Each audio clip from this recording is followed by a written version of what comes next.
والصلاة والسلام على أشرف الأنبياء والمرسلين وعلى آله الطيبين وأصحابه الطاهرين. أما بعد فأعوذ بالله من الشيطان الرجيم. بسم الله الرحمن الرحيم. قل إن صلاتي ونسكي ومحياي ومماتي لله رب العالمين. صدق اللہ العظیم وصدق رسولہ النبی الکریم الامین. ان اللہ وملائکتہ یصلون علی النبی یا ایہا الذین آمنوا صلوا علیہ وسلموا تسلیما.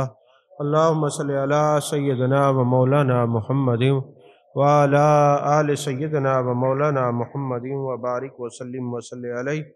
الصلاۃ والسلام علیک یا رسول اللہ وعلی آلک و صحابک یا حبیب اللہ.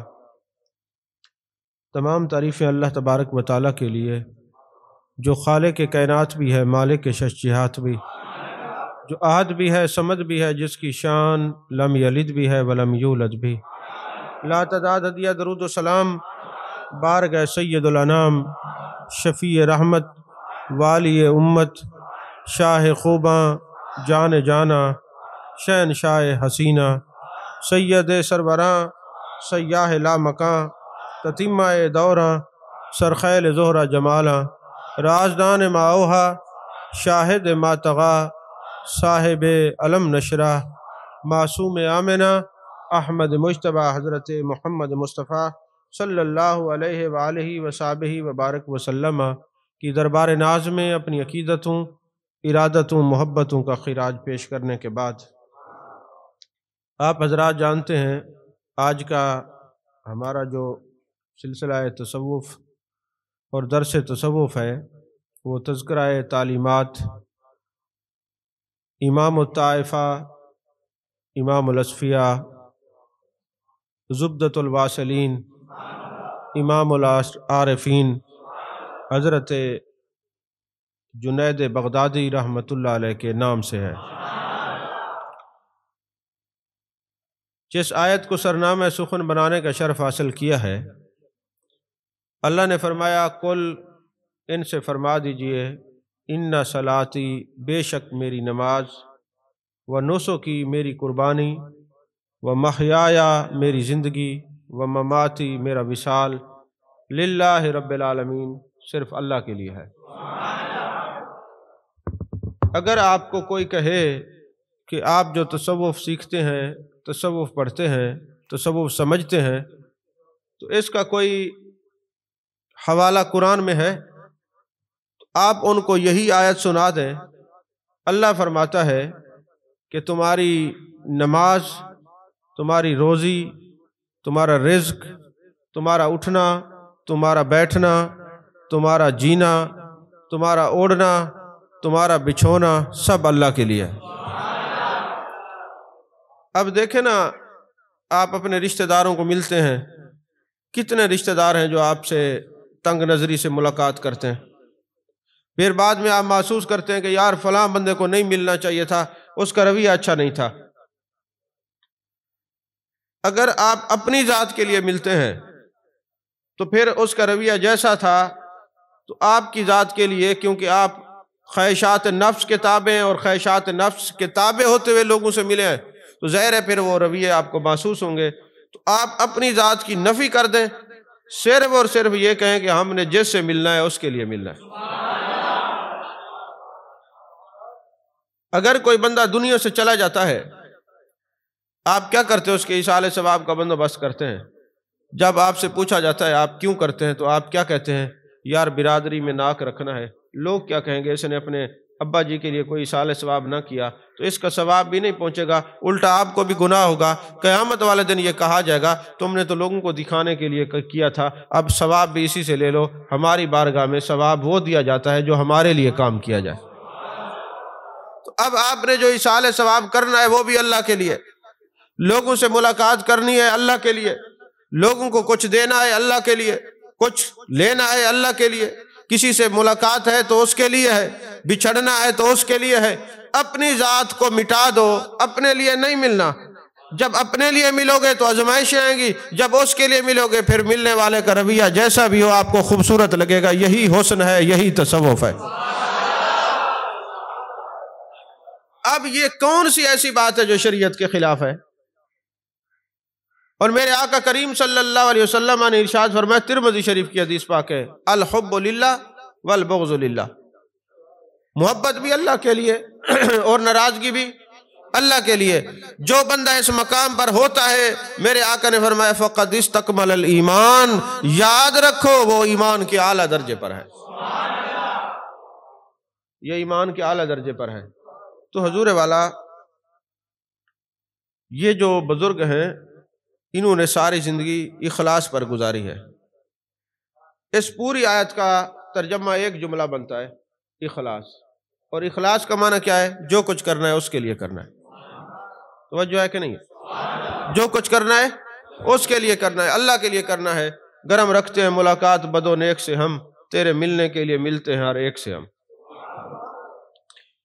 اب یہ جو حضرت جنید بغدادی رحمت اللہ علیہ ہیں، یہ حضرت سری سکتی رحمت اللہ علیہ کے بھانجے ہیں سگے اور مرید ہیں۔ اگر وہ ماموں رہتے اور یہ بھانجا رہتے تو یہ جنید بغدادی نہ بنتے۔ اب جب یہ انہوں نے ہاتھ میں ہاتھ دیا تو اس کے لیے دیا ہے نا، اس کی تلاش کے لیے دیا ہے کہ میں ماموں نہیں سمجھتا، اس کو اپنا شیخ سمجھتا ہوں، یہ روحانی طبیب ہیں، ان کے ہاتھ میں ہاتھ اس کے لیے دیتا ہوں، اس کی تلاش کے لیے دیتا ہوں کہ جو ان کے دل میں سینے میں اسرار و رموز ہیں اللہ کے قریب ہونے کے، وہ مجھے مل جائیں۔ تو یہ اگر صرف بھانجے رہتے تو یہ جنید بغدادی شاید کتنے بھانجے دنیا سے چلے گئے، ان کو دنیا نہیں جانتی، مگر جس نے ماموں نہیں مانا اپنا پیر مانا ہے، آج صدیاں گزرنے کے بعد آج بھی اس سٹیج پہ حضرت جنید بغدادی کا ذکر ہو رہا ہے، کیونکہ انہوں نے اپنی ذاتی رشتے نہیں آزمائے بلکہ اللہ کی ذات کے لیے تعلق بنایا ہے۔ تو یہ تعلق جو اس کی ذات کے لیے ہو پھر زندگی گزر جاتی ہے، وہ تعلق مٹتا نہیں۔ اس کی واضح مثال یہ ہے، ہم جیے اپنے لیے، ہم پڑھے اپنے لیے، اور کیوں پڑھتے تھے؟ نوکری لگ جائے گی، نوکری اپنے لیے،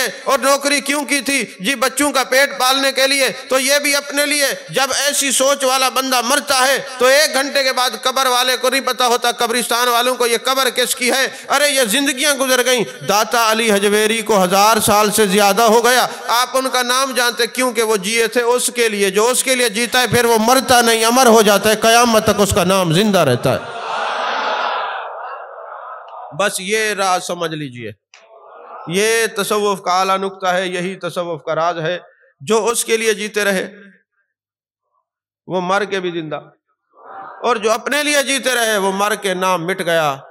آپ میں سے کتنے ہوں گے جن کو اپنے دادا کا نام نہیں آتا؟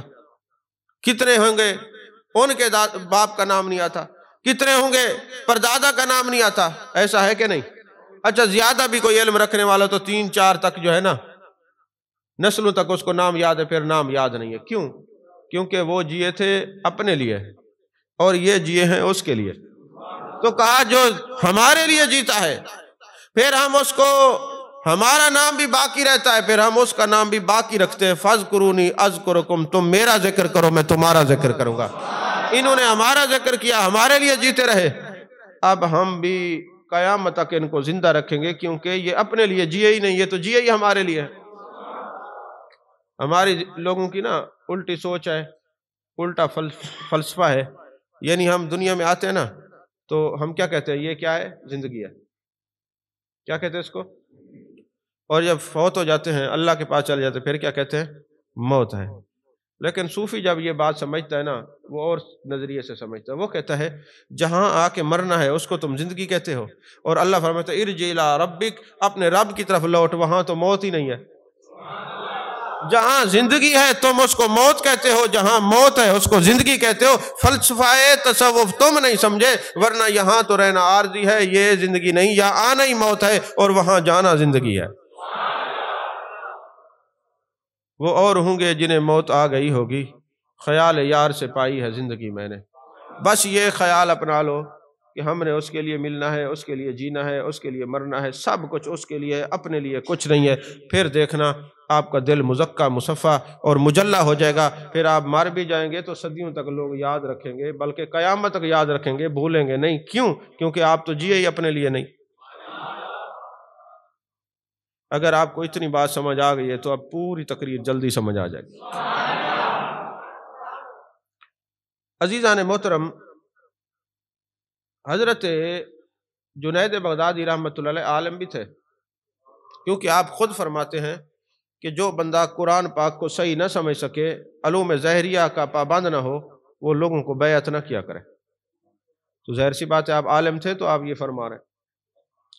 اور حضرت جنید بغدادی کے بارے میں یہ مشہور واقعہ ہے کہ آپ پہلوان بھی تھے، لیکن بعض لوگوں نے اس کا انکار بھی کیا ہے۔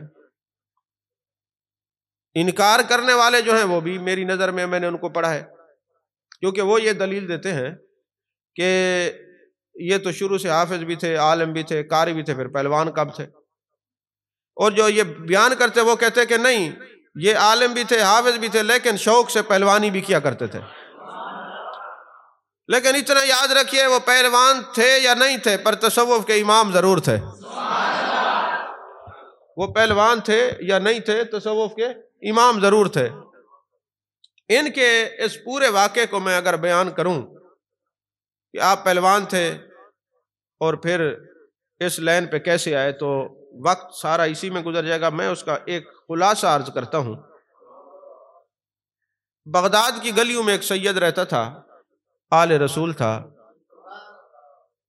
سید بھوکا مر جائے کبھی کسی کے سامنے اپنی ذات کے لیے کوئی سوال نہیں کرتا، یہ اصول ہے، یہ سادات کے خون کی فطرت ہے، اپنی ذات کے لیے وہ سوال نہیں کرتا۔ ہوا یہ کہ ایک سید تھا، وہ بڑا غریب تھا، اور اس کے گھر والے بچے بھوکے مر رہے تھے، کمزور تھا، نحیف تھا، جسم اس کا دبلا پتلا تھا۔ اعلان ہوتا ہے کہ جو وقت کا بادشاہ ہے، خلیفہ ہے، اس کا ایک پہلوان ہے جنید، اس کے ساتھ جو بھی کشتی کرے گا اس کو 5000 درہم انعام ملے گا، اس صورت میں کہ اگر وہ ہار جائے، اگر جیت جائے گا تو پھر 10,000 ملے گا۔ وہ جو سید صاحب تھے انہوں نے سوچا کہ لوگوں سے سوال کرنے سے بہتر ہے اگر میں مار بھی جاؤں تو 5000 تو ملتا ہی ہے نا، بچے تو بھوکے نہیں مرتے، اور اگر جیت گیا تو سبحان اللہ۔ اور جیتنے کا تصور ہی پیدا نہیں ہوتا تھا کہ وہ پہلوان تھا جس کی تیاری میں کئی لوگ معاونت کرتے تھے۔ اب حضرت جنید بغدادی، وہ جو سید تھا، وہ بادشاہ وقت کے سامنے جاتا اور کہتا ہے جنید سے میری لڑائی کراؤ، کشتی کراؤ۔ حضرت جنید کو جب پتہ چلا تو آنکھوں سے خون نکلنا شروع ہو گیا، آگ نکلنی شروع ہو گئی کہ آج تک جنید کا نام سن کے بڑے لوگ ڈر جاتے ہیں، سہم جاتے ہیں، یہ کون ہے جو میرے سامنے آنے کی جرت رکھتا ہے۔ بہرحال وقت طے ہو گیا، حضرت جنید بغدادی بھی پہنچ گئے اور وہ جو شاہ صاحب تھے، سید صاحب تھے، وہ بھی پہنچ گئے۔ اب جنید بغدادی کو تیاری کروانے میں کافی لوگ ہیں، اور وہ جو سید تھے وہ کمزور تھے، دبلے پتلے تھے، انہوں نے جناب والا تیاری کیا کرنی تھی۔ جب وہ پہلوان اکھاڑے میں جاتے ہیں، ایک دوسرے سے سلام کرتے ہیں، تو جنید نے سید کے ہاتھ کو پکڑ کے دبایا نا، جب تکلیف محسوس ہوئی تو سید نے ایک بات کہی کہ جنید ایک بات یاد رکھنا، ظاہر سی بات ہے تو پہلوان ہے، میں عام آدمی ہوں، میں زمین پہ گر جاؤں تو کبھی اپنا گھٹنا میرے سینے پر نہ رکھنا۔ تم نہیں سمجھتے کہ سادات کی توہین کوئی کرے، یہ سینہ علم نشرہ کے سینے سے کتنا جڑا ہوا ہے اور کتنا قریب ہے، تو کبھی ایسا نہ کرنا کہ اس کے اوپر گھٹنا نہ رکھنا، ورنہ نقصان ہو جائے گا، میں سید ہوں۔ حضرت جنید بغدادی کا یہ سننا تھا، آپ نے ہاتھ چھوڑ دیا، چیخ ماری اور کہا شاہ صاحب آپ نے تو میری آخرت برباد کر کے رکھ دی، جب قیامت کا دن ہوگا جانے کائنات جانے عالم جلوہ گر ہوں گے اور میرے آقا فرمائیں گے جنید تجھے لحاظ نہیں آیا، تو نے میری اولاد کا حیا نہیں کیا، تجھے شرم نہیں آئی، تو میں تو جواب نہیں دے سکوں گا۔ اب ایسا کرو میں زمین پہ گر جاؤں گا، تو میرے اوپر بیٹھ جانا، تو جیت جانا، میں ہار جاؤں گا۔ جیتن سب جگ آکھے تو کہے ہار فقیرہ، جیتن دا مل کوڑی نہیں تے ہارے دا مل ہیرا۔ ہیرے دے قیمت 1,00,000 کروڑاں، کوڑی دی اد کثیرہ، بلے شاہ تو ہار نہیں سکھیا بے مرشد بے پیرا. تو جو اپنی ہار نہیں مانتا وہ بے مرشد بے پیرا ہوتا ہے. ہار مان لی جاتی ہے. ہار کیا ہے؟ ہار یہی ہے کہ سب کچھ اس کے نام لگا دو، اپنا کچھ بھی نہ رکھو. یہی ہار ہے، اور یہی اصل میں جیت ہوتی ہے. تو حضرت جنید بغدادی زمین پہ گر جاتے ہیں. وہ جو شاہ صاحب تھے اس کے اوپر بیٹھ جاتے ہیں. لوگوں نے اٹھا لیا، پر جنید بے ہوش ہو گئے. اس عالم بے ہوشی میں محبوب علیہ الصلوۃ والسلام کی زیارت نصیب ہوئی. میرے آقا نے فرمایا جنید تم نے میری اولاد کا احترام کیا ہے، ہم ولایت کا تاج پہنانے تیرے سر پہ گنبد خضرا سے آ گئے ہیں. جنید گرا تھا تو عالم تھا، گرا تھا تو پہلوان تھا، اور جب اٹھا تو جو ہے وہ اولیاء کا سلطان تھا، ولیوں کا امام. حضرت جنید بغدادی وہ ہیں جو داتا صاحب کے بھی پیر ہیں. داتا علی اجویری ایک دو واسطوں سے آپ کے مرید ہیں، اور حضرت جنید بغدادی ہمارے بھی پیر ہیں. جی اگر آپ شجرہ شریف پڑھنے کی زحمت کرتے ہوں تو حضرت جنید بغدادی رحمۃ اللہ علیہ کا نام ہے، ہمارے بھی پیر ہیں. اب وہ محبوب کی زیارت نصیب ہوئی. آپ حضرات جانتے ہیں کہ جس کو محبوب علیہ الصلوۃ والسلام کا دیدار ہو نا، اس کے 9999 درجے ولایت کے طے ہو جاتے ہیں. یہ الابریز کے اندر یہ بات لکھی ہوئی ہے. تو حضور والا وہ سید جیت گیا، جنید ہمیشہ کے لیے ہار گئے، کیونکہ وہ اپنے محبوب کی بارگاہ میں سودا کر چکے تھے ادب کی وجہ سے. تو اب مجھے اس پورے واقعے پر ایک جملہ کہنے کی اجازت دیجیے کہ جو سادات کو ہرائے وہ یزید بنتا ہے، اور جو سادات سے ہار جائے وہ جنید بنتا ہے. بس یہ اپنے اپنی نسبت کی بات ہے، یزید بننا ہے یا جنید بننا ہے. عزیزان محترم، حضرت جنید بغدادی رحمۃ اللہ علیہ آپ کی بارگاہ میں جب کوئی جاتا، آپ اپنے مریدین کو ایک تعلیم دیتے تھے، بیٹے کبھی کسی کی غیبت نہ کرنا، جھوٹ نہ بولنا، جھوٹے خواب نہ لوگوں کو سنانا. آپ کی یہ تعلیم ہوتی تھی. اور کسی کے بارے میں بات نہیں کرنی، بس اپنے خیال یار میں مگن رہنا ہے. ایک مرتبہ نا حضرت جنید بغدادی خود فرماتے ہیں کہ میں ایک جگہ پہ گیا نا، تو میں نے دیکھا کہ ایک نوجوان ہے، اچھی خاصی اس کی صحت ہے، طبیعت بھی ٹھیک ہے، تندرست ہے، وہ لوگوں سے بھیک مانگتا پھر رہا ہے. جب میں نے اس کو بھیک مانگتے ہوئے دیکھا، میں نے کہا کسی کو کچھ نہیں، مگر دل میں کہا اتنا نوجوان ہے، یہ لوگوں سے بھیک مانگ کے کھاتا ہے. بس دل میں سوچا، کہا کچھ نہیں. جب رات ہوئی میں کیا خواب دیکھتا ہوں، مجھے کہا گیا کہ جنید آؤ کھانا کھاؤ، اور دسترخوان بچھ گیا، اور اس دسترخوان پہ اسی نوجوان جس کے بارے میں میں نے سوچا تھا، جس کے بارے میں میں نے یہ کہا تھا دل کے اندر کہ یہ بھیک مانگتا ہے، صحت تو اس کی ٹھیک ہے لیکن یہ بھیک کیوں مانگتا پھر رہا ہے. فرماتے ہیں کہ وہی نوجوان دسترخوان پہ ڈیڈ باڈی اس کی رکھی گئی، اس کا جنازہ رکھا گیا، اور مجھے کہا گیا جنید کھاؤ. میں نے کہا یہ تو مرا ہوا انسان ہے، میں اس کو کیسے کھاؤں؟ انہوں نے کہا پھر دل میں تو غیبت کرتا ہے، اس کے بارے میں سوچتا ہے، بدگمان ہوتا ہے، اب کھا. تو میں نے کہا جی مجھ سے غلطی ہو گئی، میں تو لوگوں کو کہتا ہوں غیبت نہ کیا کرو، اب میں کیا کروں؟ تو حاطف غیبی سے آواز ہے، جنید اگر تو چاہتا ہے تیرا رب تو اس سے راضی ہو جائے تو اس جوان کو راضی کرو. تجھے راز کا علم نہیں ہے، تجھے پتہ نہیں ہے. زاہد نگاہ کم سے کسی رند کو نہ دیکھ، شاید کہ اس کریم کو تو ہے کہ وہ پسند. اب حضور والا حضرت جنید اٹھے اور اس نوجوان کی تلاش میں نکل پڑے. اب وہ نوجوان کسی جگہ بھیک نہیں مانگ رہا تھا، کہیں مزدوری کر رہا تھا. تو حضرت جنید جب ان کے سامنے گیا، انہوں نے دیکھا، فرمایا جنید جب تم نے دل سے معافی مانگ لی تو جا، میں دعا کرتا ہوں اللہ تجھے بھی معاف کرے، مجھے بھی معاف کرے، لیکن اتنا یاد رکھنا کبھی کسی بندے پر اعتراض نہ کرنا. اب یہ آیت سامنے رکھے، اعتراض تو تبھی کوئی کرے گا جو اپنی ذات کو رکھتا ہو، جو اس کی محبت میں گم ہو جائے، وہ کسی پر کیا اعتراض کرے. وہ رابعہ بصری رحمۃ اللہ علیہ سے کسی نے سوال کیا کہ یہ فلانا ایسا ہے، فلانا ایسا ہے، آپ اس کو کچھ نہیں کہتی؟ آپ نے فرمایا محبت یار سے فرصت ہو تو کسی کے بارے میں بندہ کچھ سوچے یا کچھ کہے.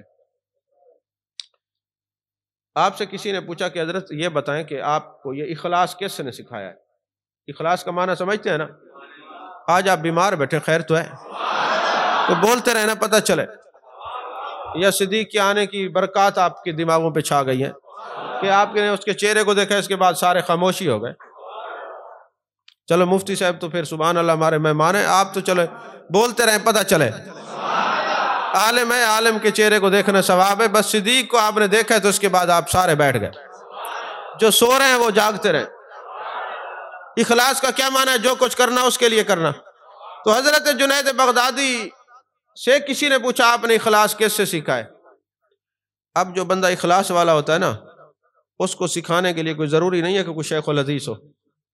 اس کو سکھانے کے لیے ضروری نہیں ہے کوئی مفتی وقت ہو، شیخ القرآن ہو.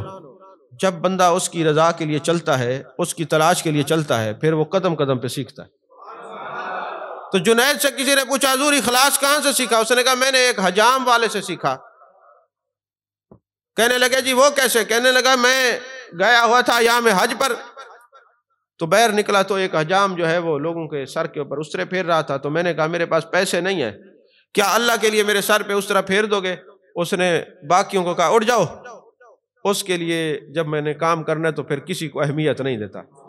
مجھے حضرت جنید کہتے ہیں اس بندے نے بٹھا دیا، میرے سر کے اوپر حلق کیا. میں سوچتا رہا کہ یار یہ اللہ سے اتنا پیار کرتا ہے، اتنا محبت کرتا ہے، وہ مزدوری والا کام چھوڑ دیا ہے، مجھے بٹھا دیا. میں نے سوچا میرے پاس جتنے پیسے ہیں اس کو دے دوں گا.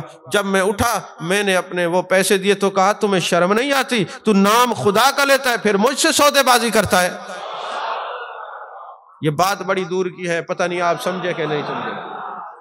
جی نام تو خدا کا لیتا ہے اور سودے بازی کرتا ہے، مجھے اس بارگاہ سے شرمندہ کرتا ہے. اس کے نام پہ میں نے تیرے سر کا حلق کر دیا، تو مجھے پیسے دیتا ہے. حضرت جنید فرماتے ہیں میں نے دل میں سوچا کہ چلیں ابھی یہ غصے میں ہے، پھر کبھی آؤں گا. پھر ایک وقت آیا کہ وسعت رزق ہوئی، تو پھر میں کافی سارے پیسے لے کے ڈھونڈتا اس کے پاس پہنچا. میں نے کہا حضور یہ قبول فرما لے. کہا تجھے جنید ابھی تک سمجھ نہیں آئی؟ تو جو کام اس کے لیے کیا جاتا ہے پھر مخلوق خدا سے بھیک نہیں مانگی جاتی. تو آپ اکثر کہا کرتے تھے کہ تصوف میں اخلاص سکھانے والا جو میرا استاد ہے وہ حجام ہے. اس لیے جب آپ اس کی تلاش میں نکلیں تو پھر آپ نے یہ نہیں دیکھنا کہ سیکھنے کے لیے علماء تو سبحان اللہ ان کی شان ہے، پھر بندہ قدم قدم پہ سیکھتا ہے، قدم قدم پہ سیکھتا ہے. حضرت جنید بغدادی فرماتے ہیں ہم بھی قدم قدم پہ سیکھتے رہے. ایک دن آپ بیٹھے رو رہے تھے، مجلس لگی ہوئی، ایک عورت آئی نقاب کی حالت میں، تو اس نے ایک بات کہی، وہ چلی گئی. آپ گریہ فرماتے رہے کئی دن تک. لوگوں نے پوچھا جنید اس عورت نے کہا کیا ہے آپ اتنے زار و قطار رو رہے ہیں؟ کہا وہ عورت میرے پاس آئی تھی، آپ کا مرید ہے، اس نے دوسری شادی کر لی، آپ اس کو منع نہیں کرتے؟ تو میں نے کہا جب اللہ نے اجازت دی ہے تو اس کو 4 شادیاں کر لے، میں کیوں منع کروں؟ اس نے کہا چونکہ یہ غیر محرم بیٹھے ہوئے ہیں، میں پردے کی حالت میں آئی ہوں، اپنے رخ سے اگر میں اپنا حجاب ہٹا لوں تو پھر آپ خود ہی اپنے مرید کو کہیں گے کہ تیری بیوی اتنی خوبصورت ہے، تو نے دوسری شادی کیوں کی؟ کہتے وہ بات کر کے چلی گئی. میں زار و قطار روتا رہا کہ جب ہمارا رب ہی اتنا حسین ہے، اس کے جلوے اتنے ہیں، اتنے جلوے ہیں، تو ہم اس رب کی طرف متوجہ رہیں. رب کے ہوتے ہوئے ہم کسی اور کو کیوں دیکھتے ہیں؟ ہم کسی غیر کو کیوں دیکھتے ہیں؟ حضرت جنید بغدادی رحمۃ اللہ علیہ فرماتے ہیں کہ ایک دن شیطان مجھے ملا، بڑا کمزور تھا اور حالت اس کی عجیب و غریب تھی. تو میں نے پوچھا تجھے کیا ہوا؟ اس نے کہا فلاں جو مسجد ہے نا کوفہ کی، وہاں 3-4 بندے بیٹھے ہوئے ہیں، انہوں نے مجھے کمزور کر دیا ہے. جب کوئی بندہ وہ کام کرتا ہے جو وہ کر رہے ہیں تو میری طبیعت پہ گراں گزرتا ہے، بوجھ گزرتا ہے، اور میں بڑا کمزور ہو جاتا ہوں، نحیف ہو جاتا ہوں، اور میں چلنے بلنے کے قابل نہیں رہتا. حضرت جنید فرماتے ہیں میں نے سوچا کہ میں جا کے دیکھوں تو صحیح وہ کیا کر رہے ہیں. جب میں گیا تو وہ سارے آنکھیں بند کر کے یار کے خیال میں بیٹھے ہوئے ذکر کر رہے تھے، ذکر خفی. ذکر خفی آپ کے لیے کوئی پرانا نام تو نہیں ہے، اب تو جانتے ہیں نا. تو کہتے ہیں میں نے وہ دیکھا کہ وہ ذکر خفی کر رہے ہیں، ذکر خفی کر رہے ہیں، تو میں بڑا پریشان ہوا. تو میں نے اچھا جب ان کے قریب گیا تو ان میں سے باقی تو بیٹھے رہے آنکھیں بند کر کے. ایک نے مجھے دیکھا، کہا جنید شیطان کے بہکاوے میں نہ آنا. اب میں یہ سمجھا، جنید بغدادی فرماتے ہیں کہ جو خیال یار میں بیٹھتے ہیں ان کی توجہ یار کے پاس بھی ہوتی ہے اور مخلوق کی طرف بھی ہوتی ہے. بس توجہ کو تھوڑا سا اس کی طرف کرنے کی ضرورت ہے. اور پھر آپ نے ایک بڑی خوبصورت بات فرمائی، فرمایا بندہ کسی مقام پہ پہنچ جائے نا، کبھی اپنے مرشد کے مقابلے میں نہ آئے، شیخ کے مقابلے میں آئے گا نا تو پھر وہ رون دیا جائے گا، اس کے پاس کچھ نہیں آئے گا۔ کبھی اپنے شیخ کے بارے میں بدگمانی یا ایسی رف زبان استعمال نہ کرے یا غلط سوچ نہ سوچے، ورنہ مٹا دیا جائے گا۔ فرماتے کیوں؟ فرمایا یہ جو جوتی ہے نا، اس کا اگر یہ ₹1,00,000 کی بھی ہو نا، مقام اس کا پاؤں ہوتا ہے، اس کو سر پہ کوئی نہیں رکھتا۔ تو کتنے ترقیاں کر لے، کتنے درجات پر پہ کوئی پہنچ جائے، لیکن وہ رہے گا مرید پیر، پھر بہرحال پیر ہی کہلائے گا۔ تو اس پر آپ نے ایک بڑی خوبصورت اپنی مثال دی۔ فرمایا ہوا یہ کہ میرے جو شیخ ہیں حضرت خواجہ سری سکتی رحمۃ اللہ علیہ، وہ مجھے فرماتے جنید تقریر کیا کرو، جب تیرے مریدین آئے نا تو ان کے سامنے گفتگو کیا کرو۔ تو میں کہتا حضور میں کیسے کروں گا، تقریر نہیں کرتا تھا۔ ایک دن میں رات کو سویا نا تو مجھے جانے جانا، جانے کائنات، جانے عالم مصطفیٰ جان رحمت صلی اللہ علیہ وسلم کی زیارت نصیب ہوئی۔ میرے آقا نے فرمایا جنید خطاب کیا کرو، جنید خطاب کیا کرو۔ کہتے میرے دل میں یہ بات آئی کہ میرا مقام کچھ بن گیا، آج مجھے محبوب کی زیارت بھی ہو رہی ہے، اور محبوب خود فرما رہے ہیں کہ خطاب کیا کرو۔ پہلے میرے مرشد فرماتے تھے، اب جانے کائنات جانے عالم نبیوں کے مرشد نے فرمایا میں کچھ بن گیا ہوں۔ فرماتے یہ مجھے خیال آیا، جیسے آج کل لوگ ہمیں کہتے ہیں جناب تھوڑا سا ٹائم دیں، ہر جمعہ ہی ہوتا ہے، کوئی آج کی تھوڑی بات ہے۔ جب ٹائم دیتے ہو کہتے جی مجھے مولا علی کی زیارت ہوئی، مجھے سرکار کی زیارت ہوئی۔ بھائی ہوئی ہے تو کر، بیکا بات اگم کی کین سنن کی نا، جو جانے ہے وہ بولے نا، جو بولے ہے وہ جانے نا۔ زبان بولتی ہے سنتی نہیں ہے، کان سنتے ہیں وہ بولتے نہیں ہیں۔ یہی فقر کا معاملہ ہے، جس کو اس کا دیدار ہو جاتا ہے اس کی لذت میں اتنا گم ہو جاتا ہے کسی سے کہتا نہیں، جو کہتا ہے وہ ہوتا نہیں۔ یہ اصول یاد رکھیں، یہ اصول یاد رکھیں۔ یہ جو زیارتیں ہوتی ہیں یہ کیفیات ہوتی ہیں، لوگوں کو بتایا جائے تو ختم ہو جاتی ہیں۔ عزیزان محترم، ایک بندہ نا میرے مرشد کے پاس آیا اور کہنے لگا حضور میں نے ایک خواب دیکھا ہے، اور میں نا حضرت مولا کائنات حضرت علی پاک کا نا پیغام لے کے آیا ہوں آپ کے بارے میں۔ آپ نے فرمایا ہم تو شب و روز ان کی مجلس میں رہتے ہیں، کچھ فرمانا ہوگا تو ہمیں خود ہی فرما دیں گے۔ توجہ نہیں فرمائی؟ تو خود کہنے کی ضرورت نہیں ہے، آپ ذرا شفقت فرمائیں۔ تو بہرحال جو انہوں نے کہا وہ آپ بھی نہیں سمجھے، اور جو آیا تھا وہ بھی نہیں سمجھا کیا فرمایا انہوں نے۔ ایسا ہے نا کہ جب آپ کسی کی شکایت کریں گے کہ حضور یہ ایسا ہے، یہ ایسا ہے، یہ ایسا ہے، جو بھی کسی کا مرید اپنے مرشد کو شکایت کرے گا تو اس وقت پیر کو بھی پتہ چلے گا اس کا یہ عقیدہ ہے کہ جس کو مجھے بتانا پڑے گا وہ پیر کیسا ہے۔ توجہ نہیں ہے؟ عزیزان محترم، فرماتے میرے دل میں آیا اب میرا مقام کوئی بن گیا ہے۔ میرے شیخ تو مجھے فرماتے تھے، اب محبوب علیہ السلام نے فرما دیا کہ جنید تقریر کیا کرو۔ کہتے اب بس میری جیسے آنکھ کھلی نا، میں نے کہا صبح صبح ہوگی حضرت خواجہ سری سکتی رحمت اللہ علیہ نماز پڑھائیں گے، اور میں جا کے کہوں گا حضور آج مجھے زیارت ہوئی ہے۔ کہتے جب میں گیا تو میرے شیخ سنتیں پڑھ رہے تھے، فرض سے پہلے 2 سنتیں پڑھ رہے تھے۔ سنت پڑھ کے آپ نے سلام پھیرا اور مجھے دیکھا، فرمایا جنید ہون تو تقریر کی تھی کر، ہون تو مدینے والے نبی بھی فرما رہی تھے۔ توجہ نہیں فرمائی؟ اب تو تقریر کیا کر، تجھے جانے عالم نے بھی فرما دیا، اب تو کیا کر تقریر۔ کہتے میں نے فوراً ہاتھ جوڑے، میں نے کہا غریب نواز مہربانی کرے مجھے معاف فرما دے، آپ نے تو میرے دل کے اوپر جو اعتراض تھا اس کو ختم کر دیا۔ ارے یہ مدینے والا بھی مجھے جانتے ہیں تو آپ کی وجہ سے جانتے ہیں، انہوں نے کرم فرمایا ہے تو آپ کی وجہ سے، میری ذات کچھ نہیں ہے، آپ کی ذات سے جڑا ہوں تو میری بات بن گئی ہے۔ توجہ ہے کہ نہیں ہے؟ آپ کا ایک مرید تھا، جب بندہ کوئی تصور شیخ کرتا ہے نا یا خیال یار میں مگن ہوتا ہے تو حجابات اٹھتے ہیں، کیفیات بدل رہی ہوتی ہے، کچھ چیزیں بھی نظر آتی ہیں۔ لیکن اتنا یاد رکھیں کہ اگر آپ برزخ شیخ میں، تصور شیخ میں گم آتے ہیں تو کئی صورتیں بدل بدل کے آپ کے سامنے آئیں گی، صورت ایک ہی پکڑنی ہے۔ اب میں اس کو سپیکر یہ جو ہے نا کیمرے لگے ہوئے، اس کو کھول تو نہیں سکتا، اتنا سمجھا دیتا ہوں۔ قرآن پاک میں کتنی صورتیں ہیں جی؟ 114۔ اس میں قل واللہ شریف کتنے ہیں؟ سورہ توحید ایک ہے اور صورتیں ہیں 114۔ تو کیا جو سورہ توحید ہے وہ باقی صورتیں بھی یہی ہیں؟ اچھا کیا جو باقی صورتیں وہ قرآن نہیں ہے؟ تو اگر کسی صورت کا آپ انکار کریں گے تو ایمان رہے گا، لیکن توحید تو ایک ہی ہے، کوئی نہیں سمجھ۔ تو یہی جو اس کے یاروں کی صورتیں ساری اس کی ہیں، جو تمہارے نصیب میں آئی آپ اس کو پکڑے رکھیں، باقی جو صورتیں ہیں سارے ہیں تو انہی کا جلوہ نا۔ توجہ ہے کہ نہیں ہے؟ تو جب یہ بندہ خیال یار میں گم ہوتا ہے نا، اب دیکھیں جو لوگوں نے فقہا نے اعلیٰ حضرت عظیم المرتبہ علیہ رحمہ نے لکھا یا دوسرے بزرگوں نے لکھا کہ اس شجرے میں بیعت ہوئی ہے جس کا شجرہ کٹا ہوا نہ ہو، یعنی جس کے آپ مرید ہیں وہ خود بھی کسی کا مرید ہو، خود ساختہ پیر نہ ہو، ان کا پیر بھی ان کا شجرہ پورا کٹا ہوا نہ ہو۔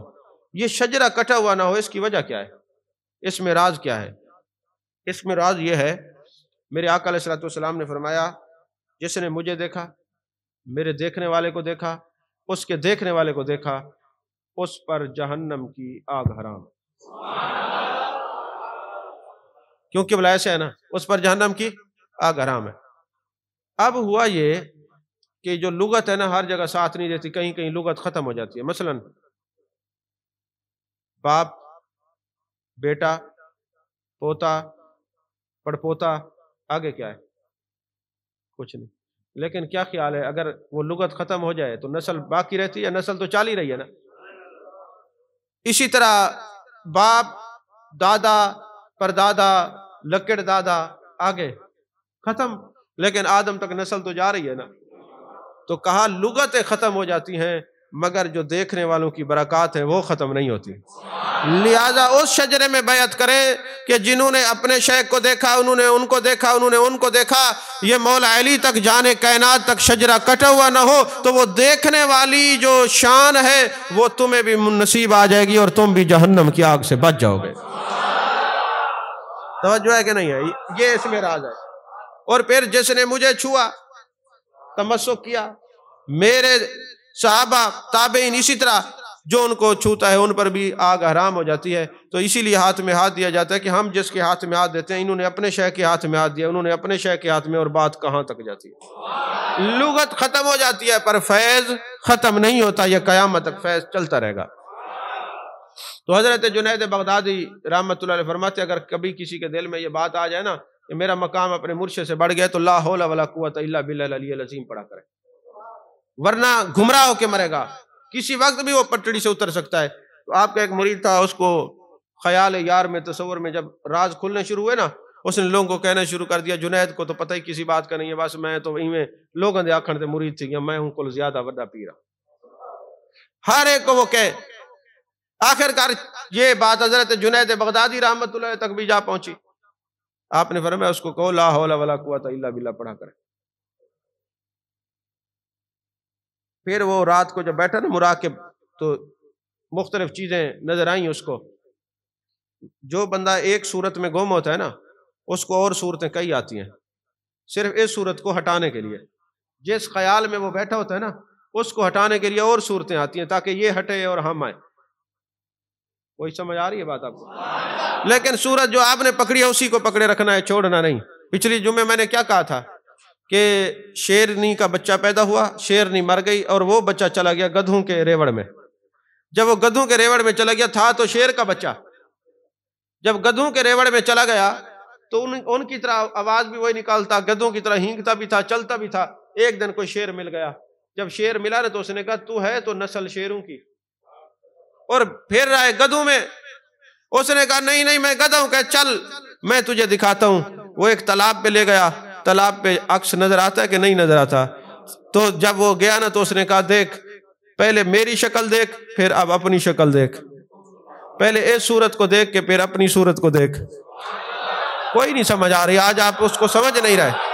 پہلے اس صورت کو دیکھ پھر اس کو صورت کو دیکھ۔ جب کہتے ہیں اس شیر نے اس کی صورت کو دیکھا تو اس کی بھی وہی آواز نکلی، جب اس نے دیکھ لیا کہ یہ صورت یہی ہے تو یہی تو بابا بلے شاہ نے فرمایا یہ جو الستو بربکم کا راز پا کے دنیا میں آتے ہیں، یہاں گدھوں کے ریوڑ میں چلے جاتے ہیں، اب وہ راز والا جب ملتا ہے تو پہلے اس کو آئینہ دل میں صورت دکھاتے کہ یہ جو صورت ہے اس کو دیکھ پھر اپنی صورت کو دیکھ،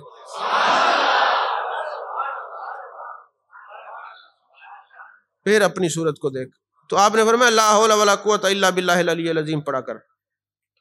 تو وہ رات کو جب اس کو چیزیں نظر آئیں نا اور صورتیں نظر آئیں، اس نے کہا ان کو دیکھنا شروع کر دیا، جو صورت تھی اس کو چھوڑ دیا.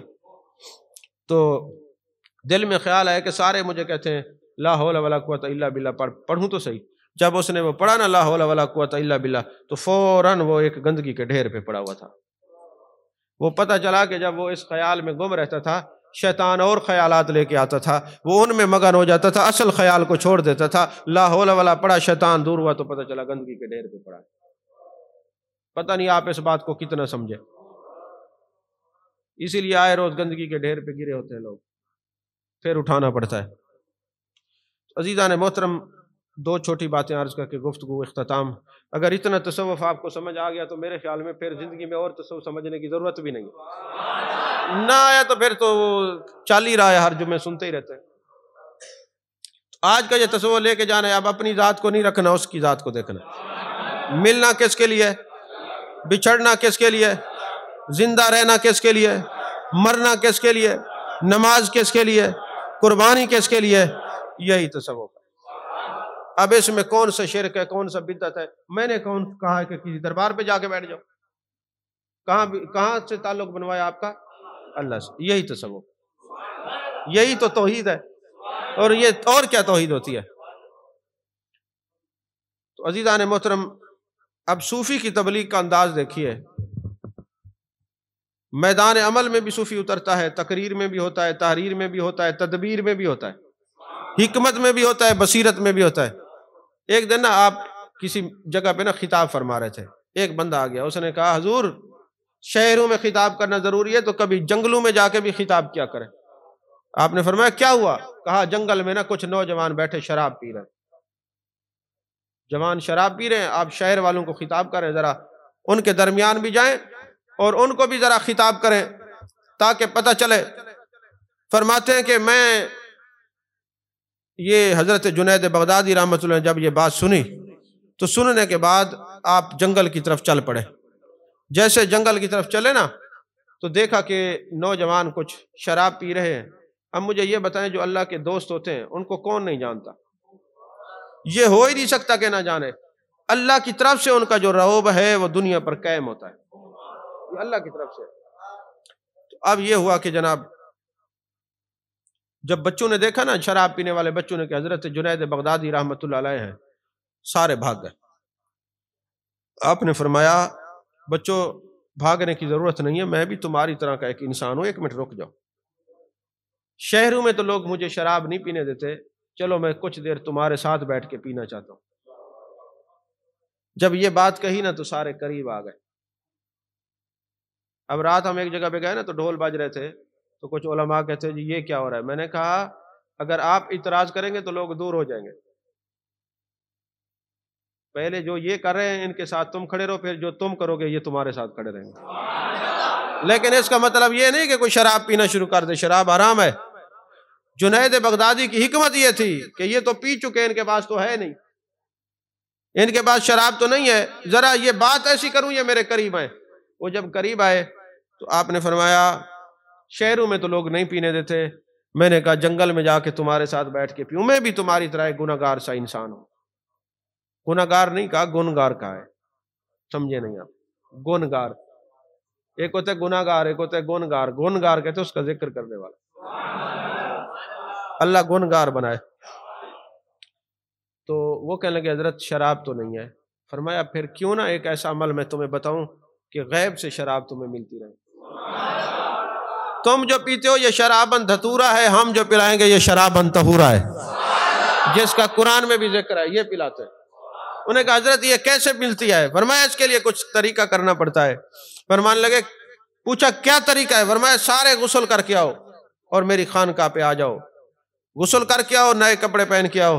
جنید تمہیں ایک ایسا طریقہ بتاتا ہے جب تم چاہو گے تمہیں شرابن طہورا اس جہان میں بھی پلائی جائے گی، اگلے جہان میں بھی پلائی جائے گی. وہ سارے وضو کر کے آ گئے، آپ نے پیچھے ان کو کھڑا کیا اور نماز شروع کی. اور جب سجدے میں گئے تو اللہ کی بارگاہ میں عرض کی میرے مالک تیرا یہ عاجز بندہ جنید ان کو یہاں تک مصلی تک لایا ہے، اب نماز پڑھانا تیرا کام ہے، پڑھا یا نہ پڑھا تیری مرضی ہے. کہا جب وہ آئے تھے نوجوان تو شرابی تھے، حضرت جنید بغدادی کے پیچھے نماز پڑھی، جب سجدے میں گئے عام لوگ تھے، جب سجدے سے اٹھے تو اللہ کے ولی بن چکے تھے۔ یہ طریقہ کار ہے اولیاء کرام کا، یہ طریقہ کار ہے اولیاء کرام کا۔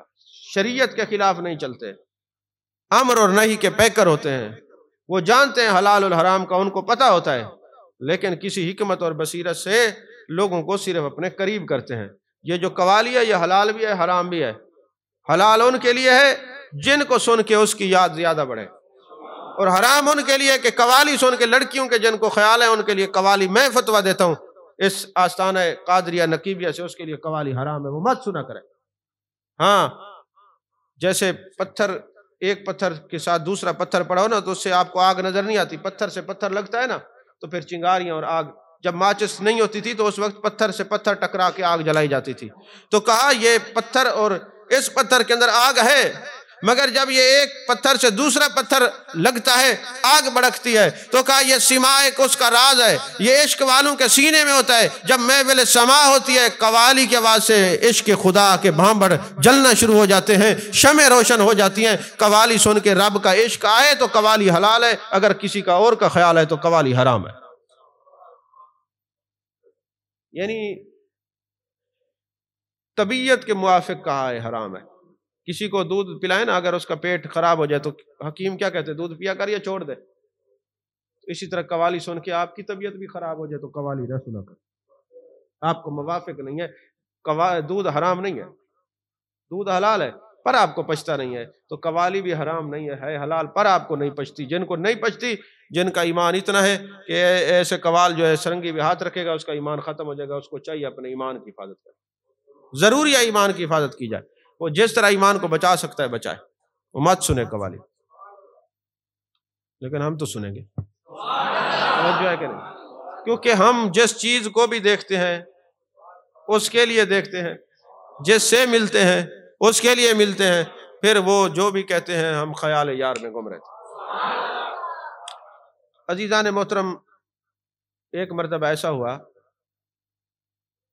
اب یہ جو صوفی ہے نا حضرت جنید بغدادی، تصوف ہے، انہوں نے کیا ہمیں سکھایا کہ کس کے لیے؟ اس کے لیے، اللہ کے لیے۔ فرماتے ہیں پھر بندہ انسان ہے، کبھی توجہ نہیں ہوتی۔ ایک دن ایسا ہوا آپ کا وصال ہو گیا، وصال ہونے کے بعد نا ایک اہل دل اہل نظر آپ کی قبر پہ گیا، مراقبہ کیا اور پوچھا ہے جنید سنا کیا حال ہے؟ اس نے کہا بڑا یار راضی ہے، بڑے مراتب دیے ہیں، بڑا قرب بخشا ہے، بس ایک چھوٹی سی بات پہ تھوڑا سا مجھ سے نا نالاں ہوا ہے۔ انہوں نے کہا کون سا؟ کہتے ایک دن میں نے نا دال کھا لی، میرے پیٹ میں درد ہوا، میں نے کہہ دیا دال کھائی ہے، وہ مجھے لڑ گئی، تو اللہ نے فرمایا تکلیف تو ہم دیتے ہیں، شفا بھی ہم دیتے ہیں، جنید تو نے دال کو کیوں ذمہ دار ٹھہرایا؟ بس اس بات پہ تھوڑا ناراض ہوا ہے، پھر مان گیا۔ توجہ ہے کہ نہیں ہے؟ یہ کہا لوگوں کو بڑھاتے ہیں اس کے لیے اس کے لیے اس کے لیے، پھر یہ کوئی شے نہیں لڑتی، کچھ بھی نہیں ہوتا، پھر تکلیف دینے والا بھی اللہ اور شفا دینے والا بھی اللہ۔ اب آخری بات اور تقریر ختم۔ اب میں دیکھتا ہوں کہ آپ کا آئی کیو لیول کتنے، آپ کو یہ بات سمجھ آتی کہ نہیں آتی۔ میں نے ابتدا میں کہا کہ جو اس کے لیے جیتا ہے مرتا ہے وہ امر ہوتا ہے، زندہ رہتا ہے، مرتا نہیں ہے۔ یہ آپ کو جملہ یاد ہے کہ نہیں ہے؟ اب دیکھیں نا اس کو پھر میں چلو یوں وضاحت کر دیتا ہوں۔ وَلَا تَقُولُوا لِمَن يُقْتَلُ فِي سَبِيلِ اللَّهِ أَمْوَاتٌ بَلْ أَحْيَاءٌ وَلَٰكِن لَّا تَشْعُرُونَ۔ جو اللہ کے راستے میں قتل ہو گیا، بل احیا، وہ زندہ ہے، وَلَٰكِن لَّا تَشْعُرُونَ، تمہیں شعور نہیں۔ یہ کس کے لیے مرا تھا؟ اس میں وَلَا تَقُولُوا لِمَن يُقْتَلُ فِي سَبِيلِ اللَّهِ، فِي سَبِيلِ اللَّهِ، اب وہ قتل کس کے لیے ہوا تھا؟ یہ وہی بات آ گئی نا۔ اب جو اللہ کے لیے مرا تھا بل احیا، وہ زندہ ہے۔ اب جو اپنے لیے مرا ہے قبر والوں کو پتہ نہیں، جو اس کے لیے مرا ہے لوگ جانتے، بہاؤدین زکریا کو آج تک بھی، بابا فرید الدین کو حق فرید یا فرید کے نعرے سنتے ہیں کہ نہیں؟ تو اللہ یہی تو فرما رہا ہے جو میرے لیے مرا ہے وہ زندہ ہے، اور زندہ کا نام نہیں مٹتا، مٹتا مرے ان کا ہے۔ جو مر جائے نام ان کا مٹتا ہے، زندہ کا تو نام زندہ رہتا ہے۔ جو مرا تھا کہا اب جنازہ ہے، اس کا نام ہی کوئی نہیں لیتا۔ جن کے نام لیے جا رہے پتہ چلا یہ مر کے بھی امر ہو گئے، زندہ ہیں۔ اور زندگی کب ملتی ہے؟ جو اللہ کے لیے مرے. اچھا جو مرا تھا اللہ کے لیے وہ تو ہے زندہ، صرف اس نے مرا تھا، صرف یہ اس کے لیے مرا ہے، زندہ ہے. صرف اس کو موت آئی ہے اس کے لیے زندہ ہے. جس کو موت اس کے لیے آئے وہ زندہ ہے، اور جس کا اٹھنا بھی اس کے لیے ہو، قربانی بھی اس کے لیے ہو، زندگی بھی اس کے لیے ہو، موت بھی اس کے لیے ہو، تو پھر اس کی زندگی کا عالم کیا ہوگا؟ توجہ ہے کہ نہیں ہے؟ تو 1000 سال تک اس امت کے اندر نا ایک حدیث پر عمل ہوتا رہا ہے، حدیث تلقین اس کو کہتے ہیں. اور یہ کتب حدیث کے اندر یہ بات موجود ہے. میں آپ کو حوالہ بھی دکھا سکتا ہوں، کئی کتب کے اندر تفاسیر اور احادیث کے اندر ہم نے نشان لگا کے رکھا ہوا ہے. 1000 سال تک امت اس پر عمل پیرا رہی. میرے آقا نے فرمایا جب تمہارا کوئی بھائی مسلمان دنیا سے جائے اس کی قبر پہ کھڑے ہو جاؤ، جب سارے چلے جائیں ایک بندہ کھڑا ہو جائے، اس کو تلقین کرے، اے میرے بھائی، اے فلاں ابن فلاں. ابھی فرشتے آئیں گے، وہ پوچھیں گے من ربو کا، تم نے کہنا ہے اللہ ربی ما دینوں کا، دینی علیہ السلام. اور نبی پاک صلی اللہ علیہ وسلم کے بارے میں پوچھیں گے تو بتانا ہے. اب تلقین کرنی ہے، اور جب فرشتے آئیں گے تو دیکھیں گے جو کچھ ہم ان سے پوچھنا چاہتے ہیں ان کا بھائی تو ان کو بتا رہا ہے. اور بڑے بڑے جید صحابہ، حضرت جابر بن عبداللہ جیسے صحابہ کے نام ہے، آپ کتاب الروح پڑھیں، ابن قیم جوزی کو پڑھیں، دوسری آپ تفسیر در منصور پڑھیں، اس میں یہ ہے کہ بڑے بڑے صحابہ دوسرے صحابی سے وعدہ لیتے، یار جب میں دنیا سے چلا جاؤں نا تو میرے ساتھ ایک احسان کرنا، میری قبر پہ کھڑے ہو کے حدیث تلقین ضرور کرنا.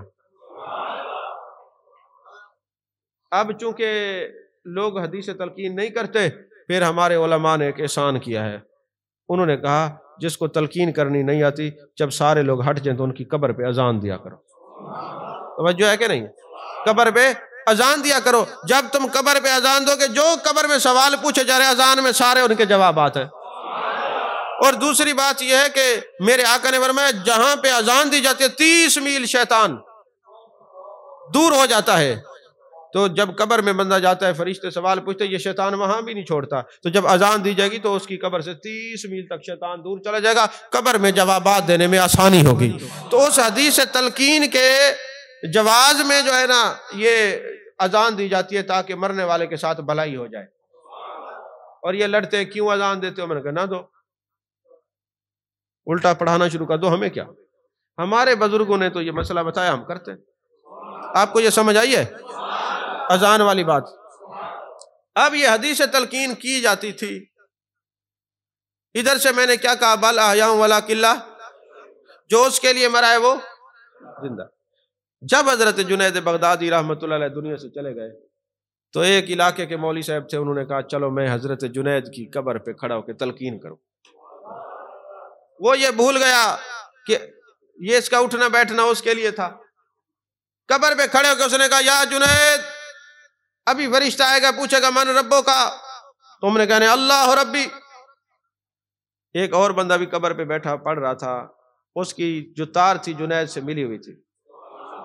اور یہ یاد رکھنا یہ حدیث پاک ہے، میرے آقا علیہ السلام نے فرمایا میرے جو ولی ہیں نا، اللہ کے جو ولی ہیں، ان کو جس طرح زندگی میں برکات ملتی ہیں بعد الوصال اسی طرح برکات ملتی رہتی ہے. یہ میں نے حدیث پاک میں نشان لگا کے رکھا ہوا ہے، ان کی برکات اسی طرح ملتی ہیں. اب وہ ایک تلقین کر رہا ہے اور دوسرا تار جوڑ کے بیٹھا ہوا ہے.